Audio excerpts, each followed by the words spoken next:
What's going on, guys? JSGC here, and we are here for another Manchester City video. Today we're going to be doing the review of the Manchester City win at Goodison Park against Everton in the FA Cup quarter-final, as the quadruple is still on. But before I crack on with this video, make sure, like always, if you are enjoying the content, you want to help to support my channel, then do subscribe. It is free. Press that red button, press the bell, and put your push notifications on to be notified immediately for when I do upload. We're aiming for 16,000 subscribers. At the time of me recording this video, we're now only 69 subscribers away from that goal. Don't forget also my social media links, they're in the description below, and also sliding across at the bottom of the screen if you want to go and follow me on my Twitter and Instagram. My email also in the description below too if you want to hit me up for any sponsorship for any videos or any general business inquiries. Leave a thumbs up if you do enjoy this video, and also let me know your thoughts of what you made of this victory in the comments below. So without further ado, let's crack on with the review first, then I will do my analysis. The first half of this game, a very boring first half. One thing I did know, Everton, fantastic defensively. Yerry Mina was having a very good game, and I thought also Joao Virginia in goal for Everton was also having a very good game. Everton certainly not allowing Manchester City the space, learnt their lesson from the Premier League game that we played at Goodison Park against them, where we had far too much space, was creating far too much for Everton's liking, and we're finding the game at times all too easy, whereas with this game, struggling to break them down. Everton defending deep, defending well, having lots of players always behind the ball, and when coming forward, actually, they were causing problems. Calvert-Lewin and Richarlison playing off each other. Digne was putting quality balls into the box from set pieces as well. They were looking to threat from long throws. Yeah, they was causing City some problems. They weren't having too many shots at our goal, and they weren't having a lot of possession, yet when they were coming forward, one or two passes and boom, they've gone from their penalty area to on the edge of Manchester City's penalty area. And so, yeah, there was a little bit of a cause for concern there, and the longer it was staying at 0-0, the more I was thinking if Everton sneaked a goal, City were going to be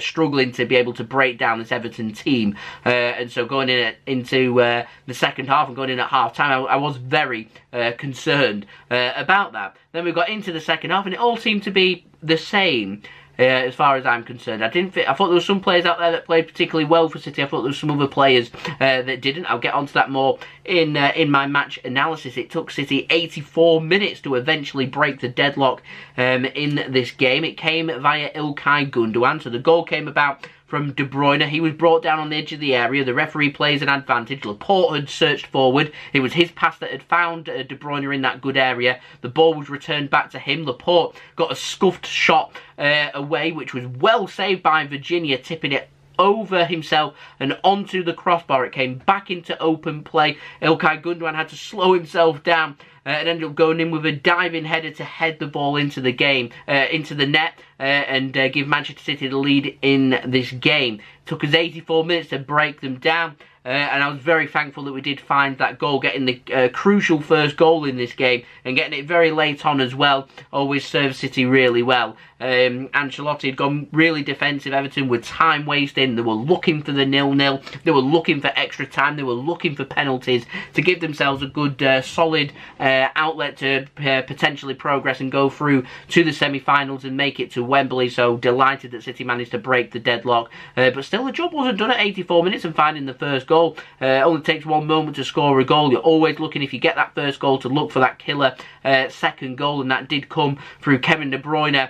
Everton really unhappy with the build-up to the goal, a potential high boot from Riyad Mahrez. Rodri had just come on. First touch of the ball, just a dink over. De Bruyne runs with the ball, gets into the penalty area, takes an extra touch, moves it onto his left foot and just fires it past Virginia and into the back of the net. Now, earlier in the game, thought a couple of really good opportunities came about for both sides. Firstly, for Everton, thought their best opportunity came when a ball came forward towards Calvert-Lewin. Calvert-Lewin had the pace on Aymeric Laporte, and it was a good bit of reading from Zack Steffen to slide in, not to bring the player down, get the ball, and take a hit off Calvert-Lewin to drift the ball away from goal.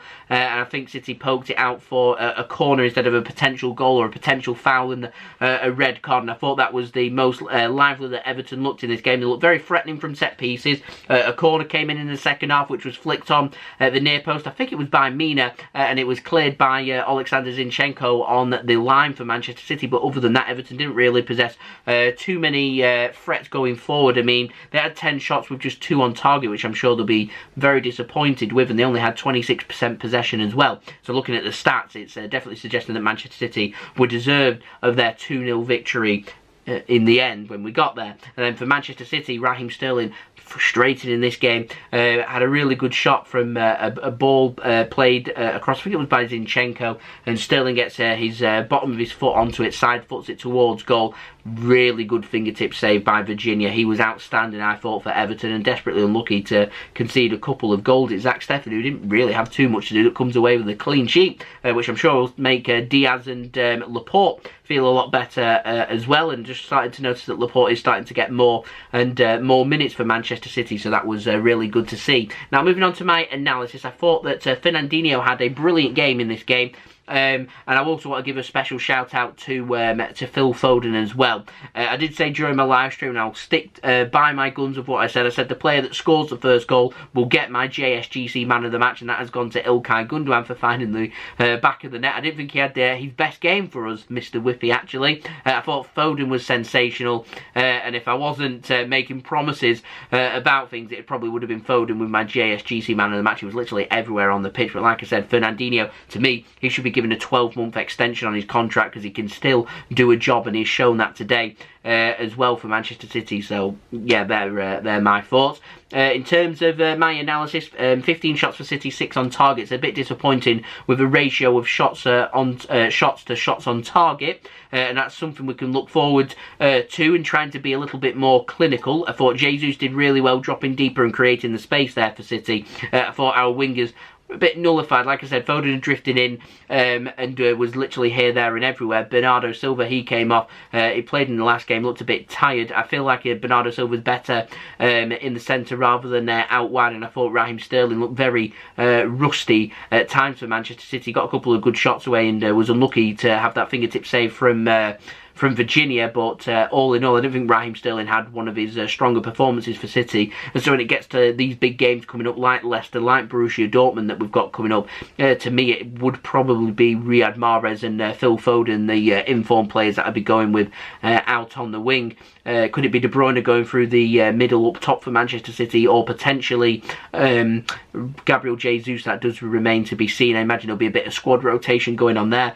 Question is, when will Aguero get minutes? Another game comes by where he doesn't get minutes. He's another day closer to him potentially leaving Manchester City on a free contract come the end of June, and the rumours of him being linked with Barcelona and PSG, they're not going away. So what's going to happen there? I'm not too sure. But what's happened here, Man City have beaten Everton. We've gone through. We're through to the semi-final of the FA Cup. Everton go out of the competition. At the time of me recording the video, Southampton have knocked out AFC Bournemouth, so they go through along with Manchester City, and we await now what happens between Chelsea and Sheffield United and their game, and also Leicester City and Manchester United draw taking place at half-time between the Leicester and Manchester United game, to find out who we have got in the semi-final, which will be at Wembley, more than likely with no fans in that match. But it does mean the quadruple continues, and we take our form into the final push after the international break, because it is the international break now. We've got 2 weeks off from domestic football, and it will be Saturday the 3rd of April when City next play,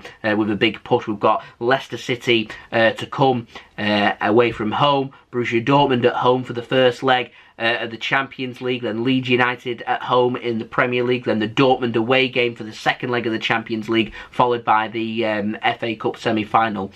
So yeah, there are our next 5 games, 5 massive games. Quadruple at this moment in time, still on, where we can make a success of these next 5 games. The quadruple could perhaps be a distinct reality. But as it is, lots of games still to come, lots of games still to go. 2 weeks off. I've got video content with transfers and loan reports and everything for everyone to look forward to during the international break. So yeah, we've got that to look forward to. So yeah, job done for Manchester City. We got there in the end. Strong defensive performance from Everton. Too much quality from City in the end. And we do eventually show our clinical touch, albeit in the final 6 minutes of the game. So there we go, that has been the video. I hope you enjoyed the video. Leave a thumbs up if you did enjoy this video. Let me know your thoughts in the comments below too of what you made of this victory. What went right, what went wrong, what would you change coming up for the games coming forward, like against Leicester, Dortmund, Leeds, and of course that FA Cup semi-final as well. Also, don't forget to subscribe if you are new around here. It is free, aiming for 16k subscribers, so any help towards that would be much appreciated. Don't forget also, check out my social media links. They're in the description below, sliding across at the bottom of the screen if you want to go and follow me on my Twitter and Instagram. And I'll see you all again for the next Manchester City video. It will be a transfer update out within the next 24 hours. You have my word. So I've been JSGC. Thank you everyone for watching. I hope everyone is safe and well. Peace. Ciao for now.